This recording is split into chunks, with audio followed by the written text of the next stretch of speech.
बस यही प्लानिंग थी हमारा, हम दोनों शादी कर लेंगे और यहीं रहेंगे। तो कब से तुम्हारा प्रेम संबंध चल रहा था? लगभग 1 साल से। एक कुल्हाड़ी 7 लोगों के सिर। शबनम के इस नाम सुनकर आज भी रूह कांप जाती है। इसलिए गांव में कोई भी अपने बच्चे का नाम नहीं रखता शबनम। आज़ाद भारत की पहली महिला को फांसी के फंदे पर लटकाया गया।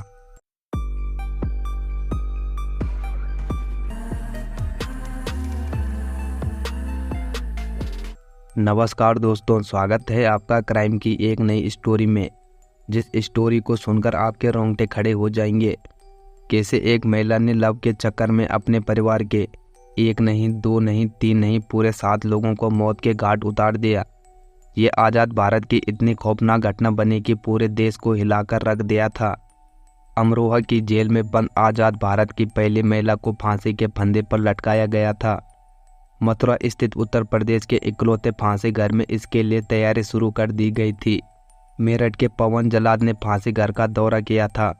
वहां की कमियों की जानकारी अधिकारियों को दे दी। पवन जलाद का मानना है कि अपने प्रेमी के साथ पूरे परिवार की बेरहमी से हत्या करने वाले शबनम को समाज में जीने का कोई अधिकार नहीं है। तो दोस्तों, अगर अभी तक आपने हमारे चैनल को सब्सक्राइब नहीं किया है तो कर लीजिए, क्योंकि आपका एक लाइक और एक सब्सक्राइब हमें काफ़ी हौसला देता है और ऐसी नई नई स्टोरी बनाने में मोटिवेशन मिलता है। आइए जानते हैं शबनम की रूह कांप देने वाली स्टोरी को। 14 अप्रैल सन 2008 की खौफनाक रात शायद ही अमरोहा के लोग भूल सके होंगे, जब घर की बेटी शबनम ने अपने प्रेमी सलीम के साथ मिलकर परिवार के 7 लोगों की कुल्हाड़ी से गला काटकर हत्या कर दी थी। इसमें एक बच्चा भी था। हत्याकांड के दोनों दोषी इस वक्त जेल में बंद हैं और सजा काट रहे हैं।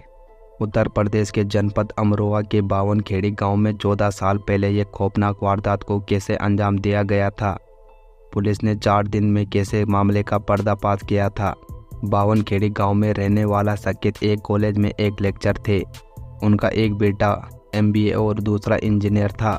घर की बड़ी बेटी शबनम इंग्लिश और भूगोल में MA थी। पूरा घर पढ़ा लिखा था और यही कारण था कि पूरे गांव में परिवार की बहुत इज्जत थी। वह मुस्लिम परिवार की थी। उनके परिवार के पास काफ़ी ज़मीन थी। वह सलीम 5वीं फेल था और पेशे से एक मजदूर था।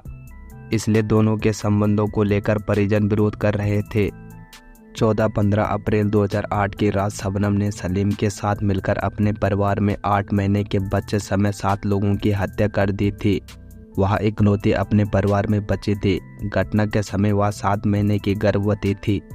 इस घटना को 14 साल बीत गए हैं, लेकिन गांव के लोग उस घटना को आज तक नहीं भूले हैं।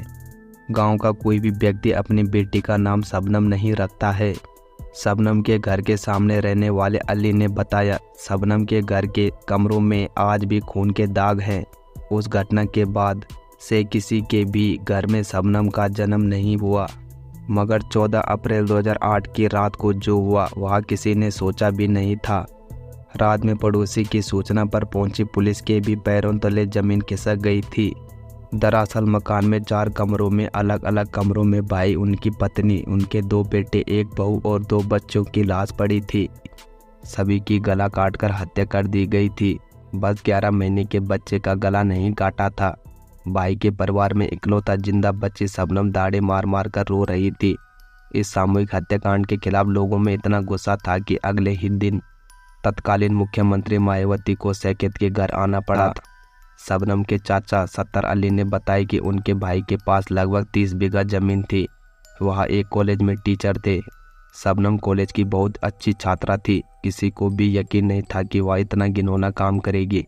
घटना के बाद शबनम ने कहा कि घर में घुसे लुटेरे ने पूरे परिवार को काट डाला। वह बाथरूम में थी इसलिए बच गई। कैसे खुला मामला? पुलिस जांच में यह बात साफ हो गई थी कि शबनम के गांव के ही सलीम से अच्छे संबंध थे। शबनम अक्सर सलीम की बाइक पर स्कूल जाया करती थी। पुलिस को पहले ही सलीम पर शक था। ऐसे में घटना के 2 दिन बाद पुलिस ने सलीम को पूछताछ के लिए बुलाया। सख्ती से पूछताछ में सलीम टूट गया और उसने पूरी कहानी बता दी। बताया कि और वह शबनम से शादी करना चाहते थे, लेकिन घर वाले राजी नहीं थे। इसलिए सभी को रास्ते से हटाने की योजना शबनम ने बनाई थी।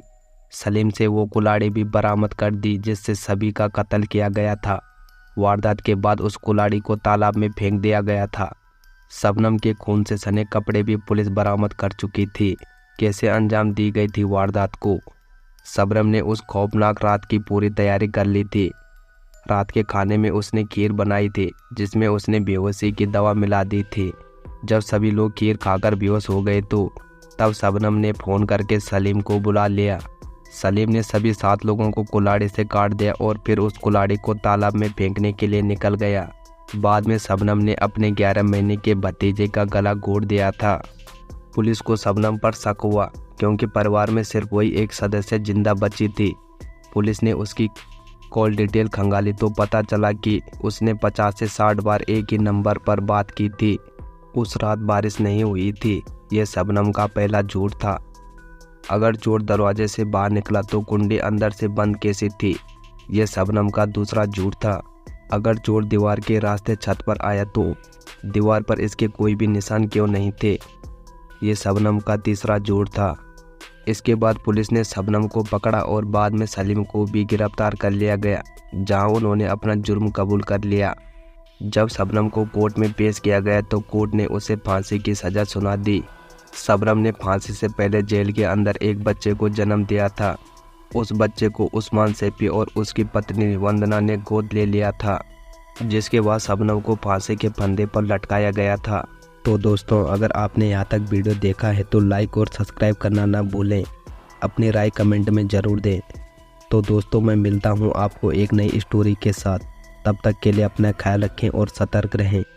जय हिंद, जय भारत।